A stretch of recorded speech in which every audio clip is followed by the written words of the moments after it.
wabarakatuh. Yang terhormat, dosen penguji kinerja. Perkenalkan, nama saya Roihatul Miskiah. Saya adalah guru akidah akhlak di MI Miftahul Ulum 1 Pujon, sekaligus mahasiswa Daljab 2025 Batch 1 di UIN 1 Sayyid Ali Rahmatullah Telungagung. Hari ini, Selasa 6 Mei 2025, saya melaksanakan uji kinerja dengan materi akhlak tercela kufur nikmat. Selamat menyaksikan.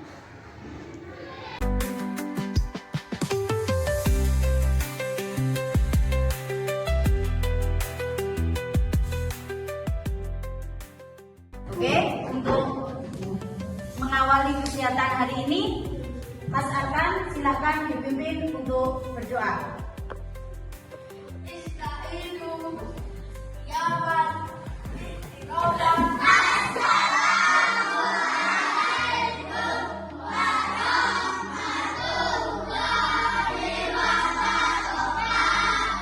Waalaikumsalam warahmatullahi wabarakatuh.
Apa kabarmu hari ini?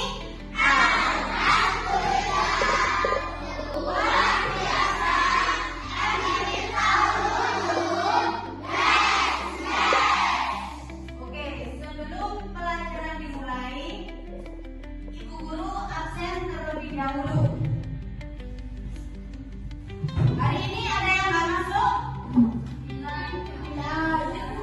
Siapa? Kemana Mas Bilal?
Ya,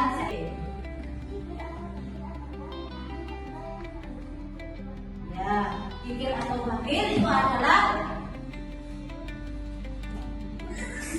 menahan, mengeluarkan harta yang seharusnya dikeluarkan. Nah, apa bahayanya orang kikir itu apa? Ada yang tahu? Ya, silakan. Nah,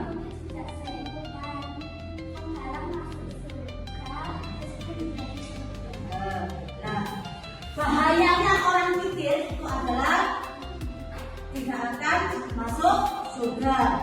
Temannya setan, rezekinya sempit, itu adalah orang yang kafir. Oh, sekarang kita memasuki pelajaran kufur nikmat.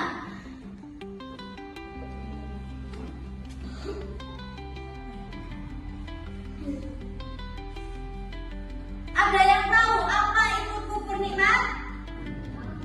Ada yang tahu? Masa nggak tahu? Kufur nikmat. Kufur tidak mengakui atau ingkar, itu namanya kufur. Nikmat, semua karunia Allah. Jadi kufur nikmat itu adalah orang yang mengingkari karunia-Nya Allah, itu namanya kufur nikmat.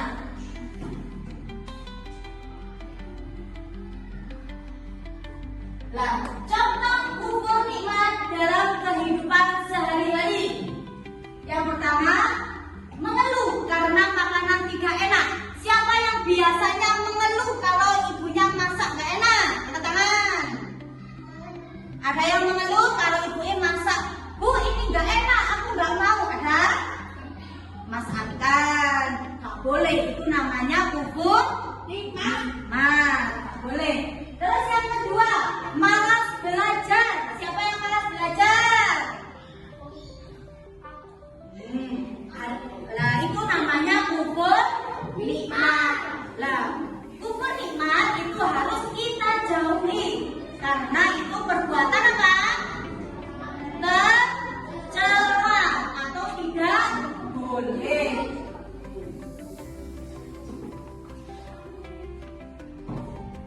Nah, sikap apa? Akibat berperilaku tercela. Apa sih akibatnya jika kita berperilaku tercela? Coba Mbak itu dibaca.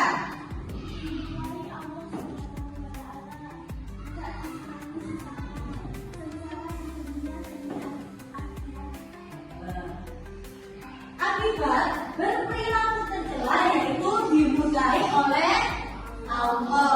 Jadi kita sudah mempelajari tentang apa itu kufur nikmat.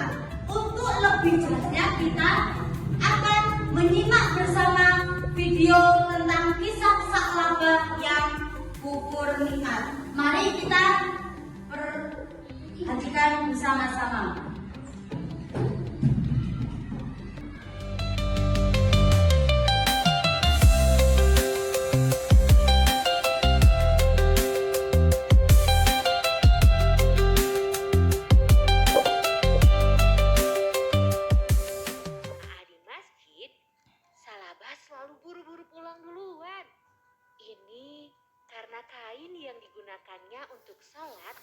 hanya ada satu, dan Salabah harus bergantian memakainya dengan sang istri tercinta.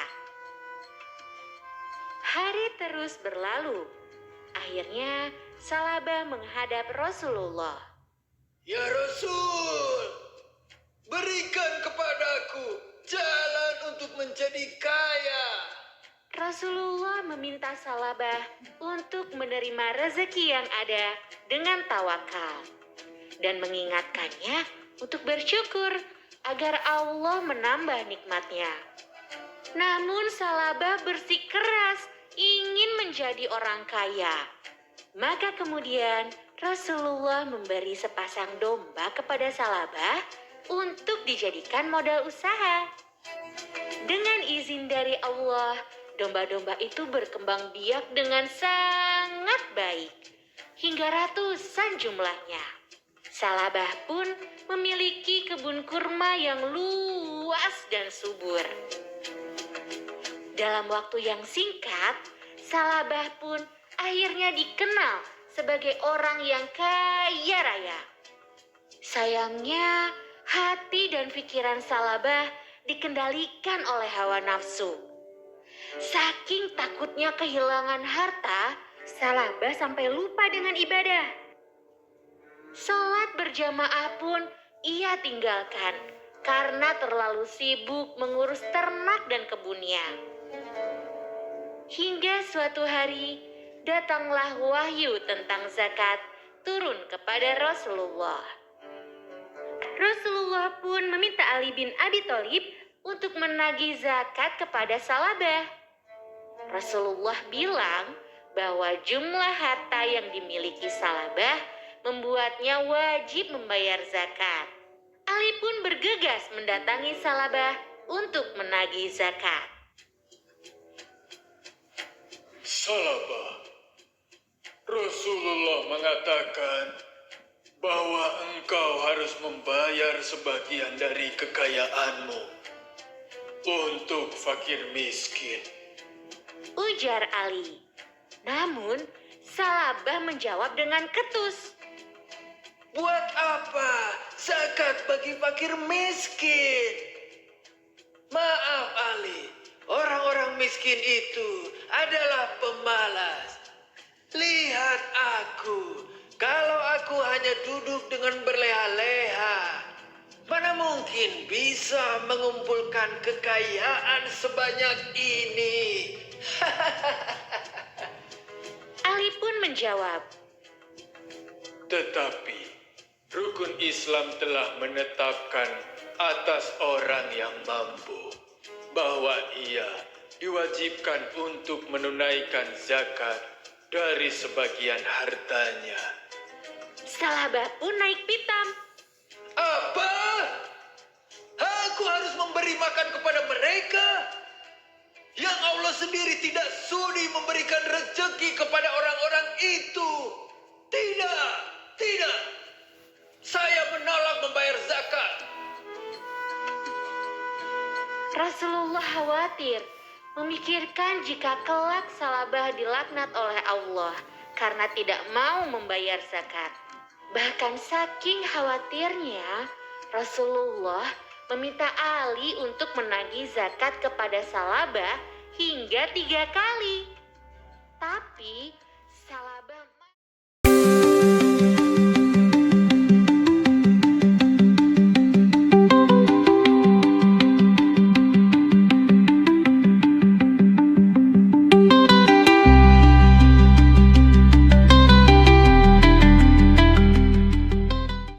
Setelah kalian menyaksikan kisah Salabah, sekarang Ibu kasih lembar kerja kalian untuk mengerjakan per kelompok. Bagaimana perilaku Salabah ketika waktu miskin dan bagaimana ketika waktu sudah kaya.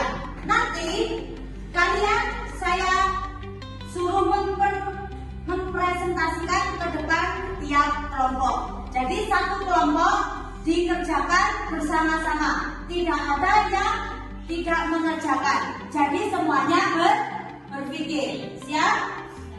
Siap. Oke.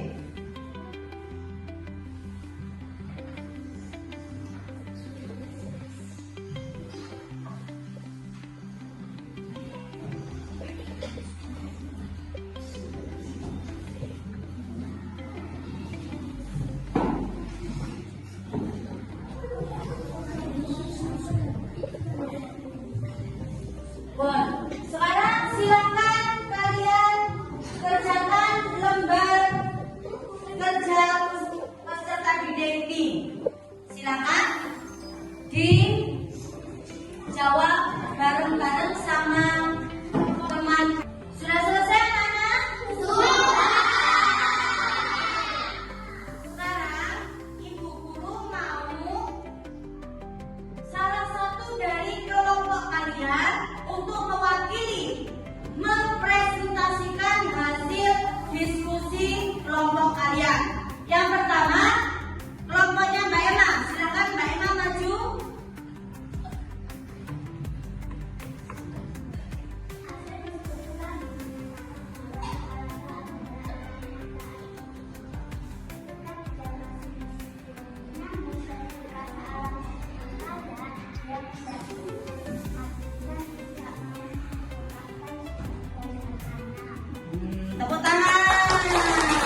Oke, tepuk tangan untuk kita semua.